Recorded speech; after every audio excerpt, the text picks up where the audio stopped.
A judge rules on a major piece of the plan to expand the San Diego Convention Center.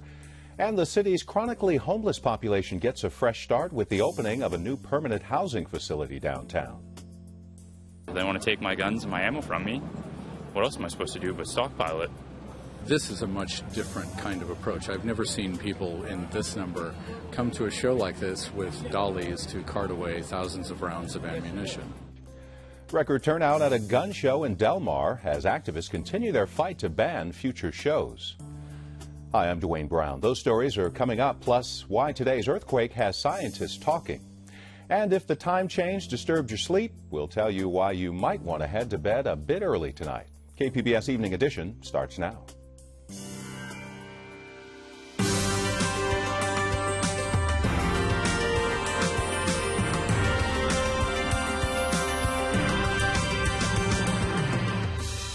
KPBS Evening Edition is made possible by Joan and Irwin Jacobs and by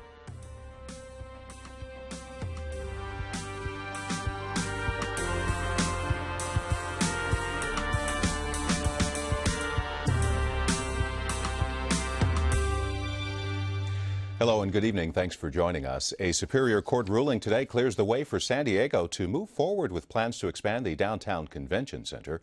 KPBS Metro reporter Katie Orr joins us from the News Center. Katie, what was the judge considering today? Dwayne, the judge was debating whether San Diego's proposed financing plan for the convention center expansion is a valid way to pay for the project. And today he issued a tentative ruling saying that it is. Under the financing plan, city hotel owners voted to tack on an additional fee to their room rates to pay for most of the $520 million expansion. Hotels will add 1%, 2%, or 3% to their rates depending on how close they are to downtown. The closer to the convention center they are, the more they'll charge. And why has this been so controversial? Well, critics have said the fees actually amount to an illegal tax because the public did not get a chance to vote on them. But in his tentative ruling, the judge says San Diego handled the issue properly and that the hoteliers were the correct people to have voted on the issue. And now a hearing on the judge's decision is set for Wednesday. Okay, KPBS Metro reporter Katie Orr. San Diego Congressman Duncan Hunter signed a letter demanding answers about the release of illegal immigrants. Homeland Security says it released hundreds because of sequestration. In the letter, Hunter and other lawmakers say they're concerned it was politically motivated. Quoting here, to further the administration's amnesty goals, the lawmakers say they want to know how many detainees were released and where, how officials chose who to release, how the detainees are being tracked, and what was saved. The letter cites news reports saying the released migrants include convicted criminals and says letting them go puts citizens at risk.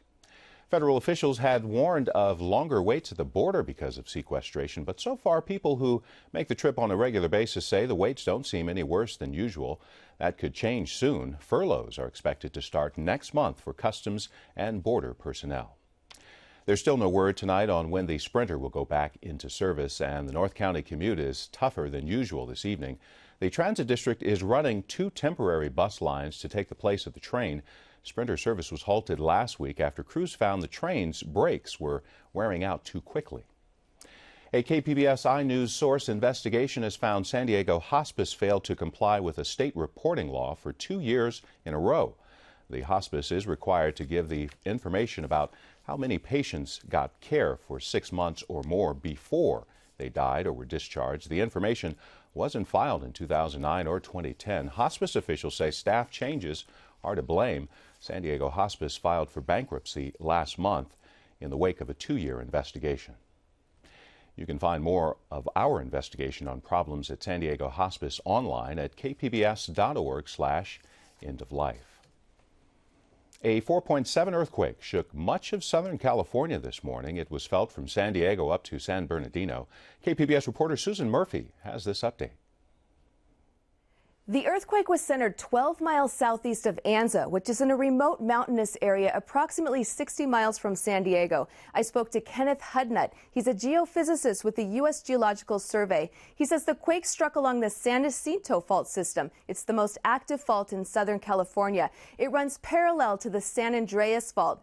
Hudnut says the area has a history of large seismic events. There were 8 earthquakes of a magnitude 6 or higher along the San Jacinto fault in the 20th century.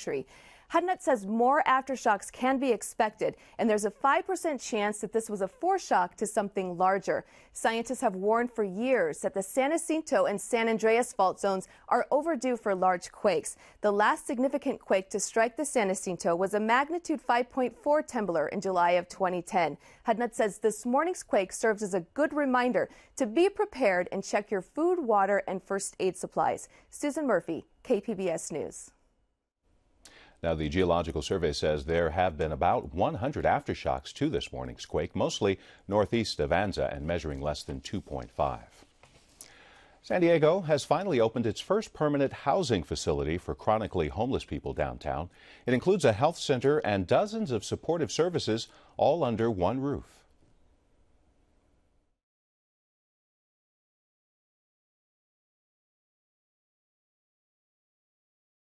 Welcome to the Path Depot, where individuals who are chronically homeless and disabled now have a place to call home.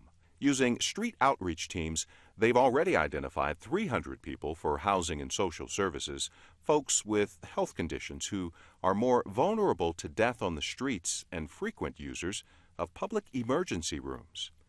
Incorporating a train station theme, the service center includes 30 community partners who will provide a range of assistance from computer training, job assistance, health care, and personal grooming services to take them to the next level. We're in the personal care center where residents freshen up, and of course you couldn't do that without shampoo, something that I don't need quite as much. The Connections housing facility was originally set to open last fall, but renovating the old World Trade Center building created delays, pushing the project back several months. Thank you for believing in what we could accomplish here, even though we knew that the road to get here was not going to be easy. Well, I think it's a step. Everyone has to understand it's not the solution. We're not going to be able to get all the people off the streets, but we're going to be able to make an impact, we think, especially in this core center, city core down here. This 14-story building in the heart of downtown San Diego offers 150 transitional beds for San Diego's homeless and 73 studio apartments. For a person experiencing homelessness to be able to get help anywhere from housing to health care to jobs, just having that one-stop shop model makes a really big difference for removing barriers. With about 1,100 homeless people living downtown, the new permanent shelter won't have a problem finding residents. Now, it cost $38 million to renovate the old World Trade Center building on 6th Avenue. Nearly half of the money came from the shuttered Downtown Redevelopment Agency. A Colorado judge has okayed the use of truth serum on shooting suspect James Holmes. Holmes is scheduled to enter a plea tomorrow on charges of murder and attempted murder, all connected to last summer's shootings at a movie theater in Aurora. The San Diego native is expected to plead not guilty by reason of insanity. Today's court order would allow doctors to give him drugs known as truth serum and conduct a polygraph to determine his sanity. The defense says those techniques would violate his civil rights. Shootings in Colorado and at a Connecticut elementary school last year prompted new calls for gun control, and in response, gun sales have gone up. More than 12,000 people showed up at a gun show in Del Mar over the weekend, the biggest turnout ever. KPBS North County Bureau Chief Allison St. John says a staggering amount of ammunition was hauled away. Some of the satisfied customers leaving the Del Mar Gun Show carried heavy backpacks. Others needed dollies to cart away piles of boxes of ammunition. Don't carry the ammo! Tom Gildersleeve, a young Marine who hails from northern Maine, grew up with guns. They want to take my guns and my ammo from me. What else am I supposed to do but stockpile it? The lines to get into the gun show stretched on, and the freeway exits into Del Mar backed up for hours. Jim Van Vleck of Coronado, a retired merchant marine, says he got in line about 7:30 a.m., but he met others who'd been in line since before dawn. California is really cracking down on buying both ammunition. You can't buy them in stores. I just ordered a M14, a Mini 14. Can't get ammunition for it yet. I just got my first shotgun. There are shotgun shells, 9mm. Can't hardly get any ammunition anywhere. They get to the stores and they're sold out in a matter of hours. A bill to require background checks for ammunition in California was struck down by the courts in January as unconstitutionally vague, days before it went into effect. But a field poll released in February shows 75% of Californians favor background checks for people buying ammunition. Standing a little to one side, John Rippo, a former gun dealer, stood watching the crowd. This is a much different kind of approach. I've never seen people in this number come to a show like this with dollies to cart away thousands of rounds of ammunition. The gentleman up forward is carrying about 1,000 shot shells on the bottom of his dolly. Above that, he seems to have another 1,000, I believe they're .223 rifle cartridges. He has perhaps 200 cartridges in an ammo can and perhaps another 2,500 rounds in small black boxes. Rippo is no stranger to gun culture. In fact, he is a part of it. I grew up with them. I grew up kind of coming to this show for 30 plus years. I was in the trade 17 years. This is different. This is different from what it was. The culture has morphed. It's changed. He blames the NRA for stirring up paranoia for its own political purposes.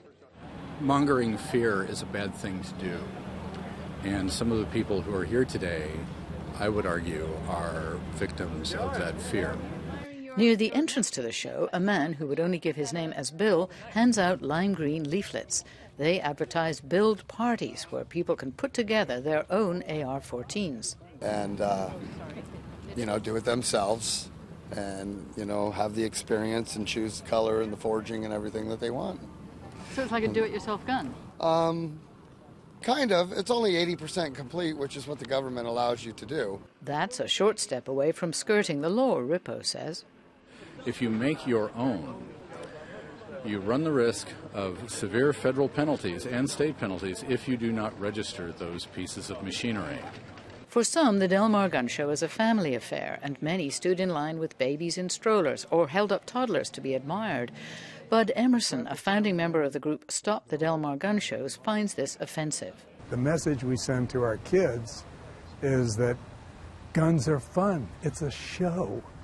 And, the statistics are very clear. The Center for Disease Control counted over 6,000 kids killed in 2010.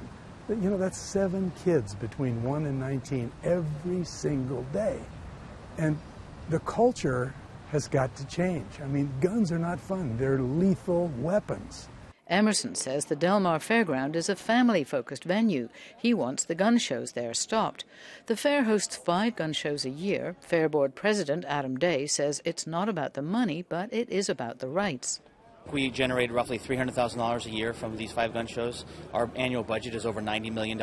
It's quite insignificant, in fact, but as a public facility, we have to allow anyone who has a legal right to operate to hold their shows here. It's not about gun rights. It's about the glorification of guns. We're all implicated when it's on public property. Emerson says California legislation introduced this month would prohibit gun shows at San Francisco's State Fairground without the local approval of their county supervisors. Allison St. John, KPBS News. Chula Vista police collected about 90 guns and a rocket launcher during a gun buyback program over the weekend. People who turned in guns got gift cards, no questions asked. The guns were all destroyed.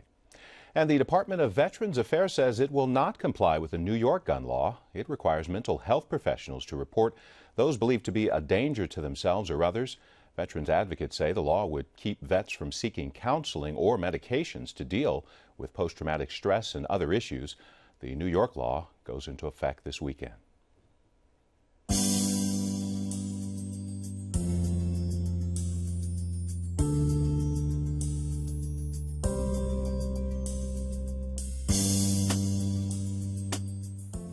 California's tax revenues stayed on pace with budget estimates last month. Comptroller John Chung says revenues were up more than 20% from a year ago, most of it coming from strong sales and corporate tax receipts. Chung says it's a sign California's economy is starting to warm up. Last month, President Obama proposed raising the federal minimum wage to $9 an hour. San Jose has gone $1 better than that, where the minimum wage went up to $10 an hour today. Voters approved the increase last November. San Jose's cost of living is higher than San Diego's. Zillow.com says renters here pay about $300 a month less on average than renters in San Jose. Tomorrow, some San Diego voters go to the polls for a special election to fill State Senator Juan Vargas's seat. Peggy Pico has more on the 4 candidates vying for the job. Juan Vargas' move from state senator to U.S. congressman left San Diego and Imperial County's 40th district without Senate representation since last November's election. 2 Democratic and 2 Republican candidates are running for his seat. Political science professor Phil Sines recently moderated a pre-election forum with the candidates. And welcome, Professor. Let's talk briefly about the redistricting boundaries on who gets to vote tomorrow in this election. Who are we talking about? Well, it's interesting because we're going by the old redistricting, and so people from Riverside are still voting all the way down in San Diego County and also Imperial County. And it's the old redistricting. That's correct. Okay. Yes. Now, you moderated a forum on Friday with all of the candidates except for one. Right. Let's listen to what the other 3 had to say. My plan is we need to reduce taxes on everybody, and that's the way we do it. That's how we fund it, by bringing back prosperity. California has the worst unemployment in all the country. That involves you.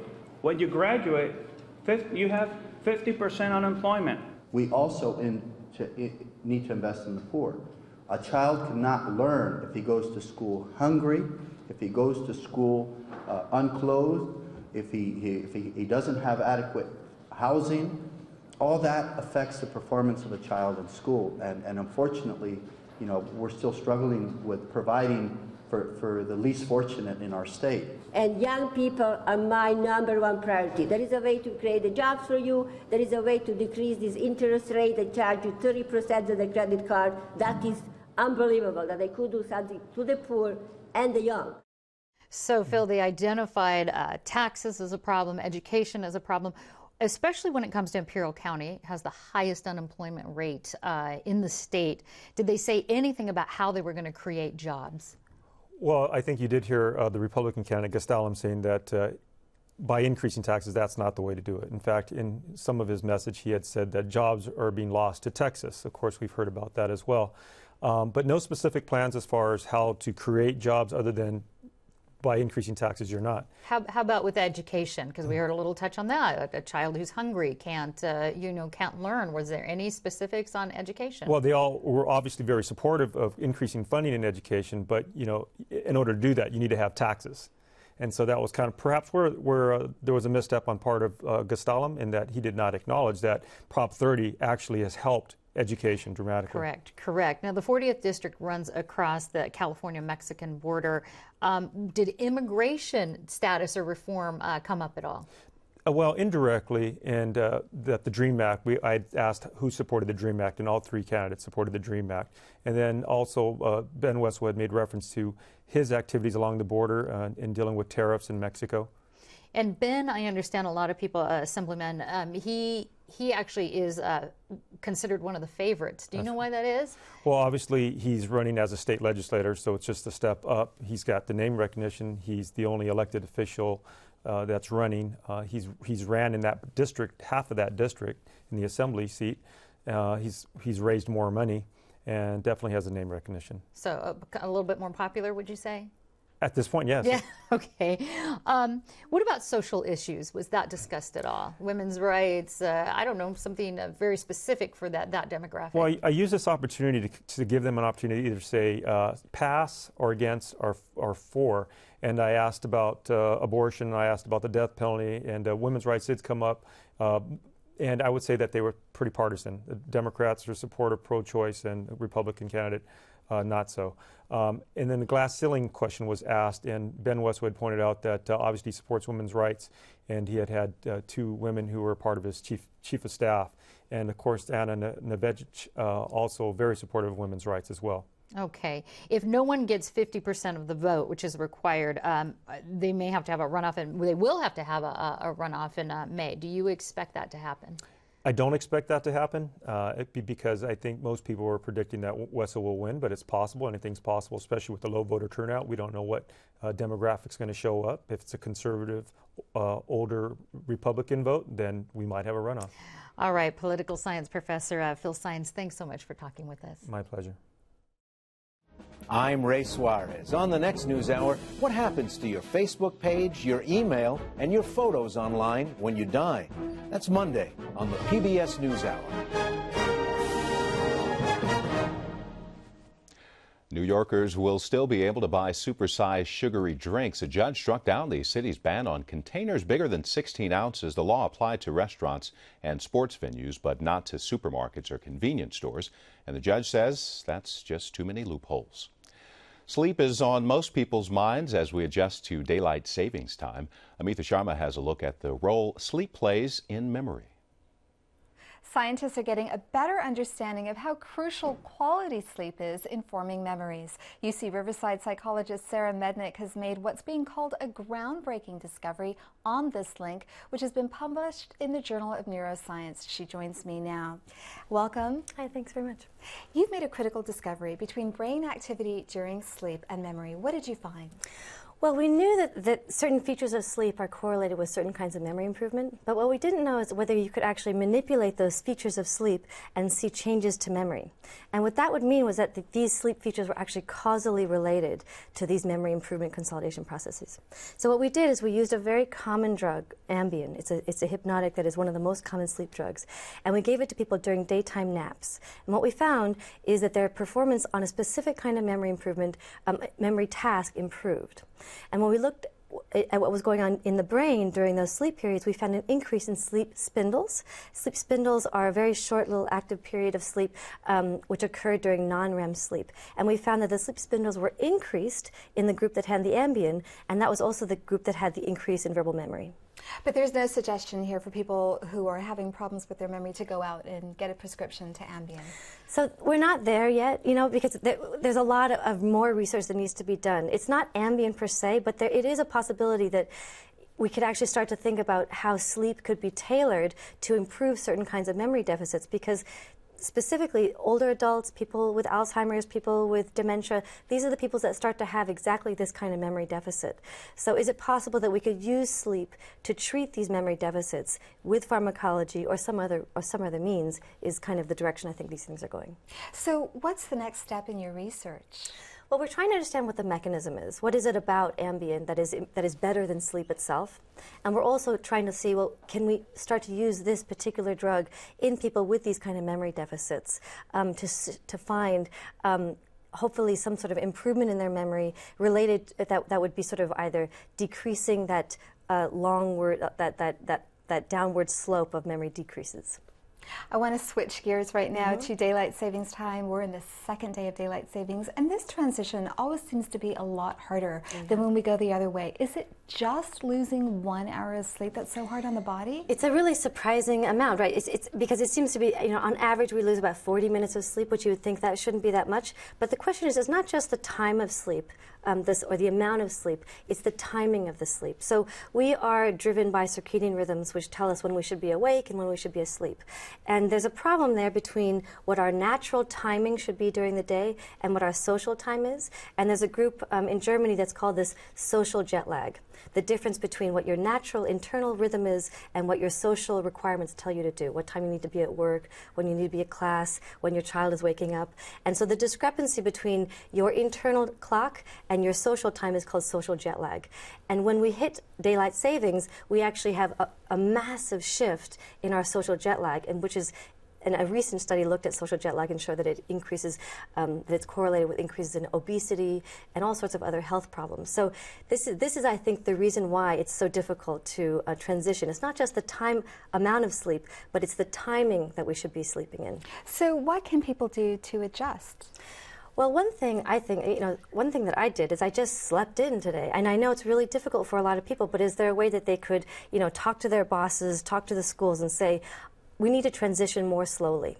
So, you know, can you sleep in 15 minutes? Can you sleep in 30 minutes? Can you just change a little bit just to transition through this week? Because as you know, when you travel to Europe, when you travel to New York, you have jet lag and it's really hard to wake up. Well, this is exactly the same thing. It's like traveling to Texas or something. So you want to sort of transition slowly through this period instead of having this abrupt shift. Now, there is an effort underway to actually get rid of daylight savings time. What do you think of that idea?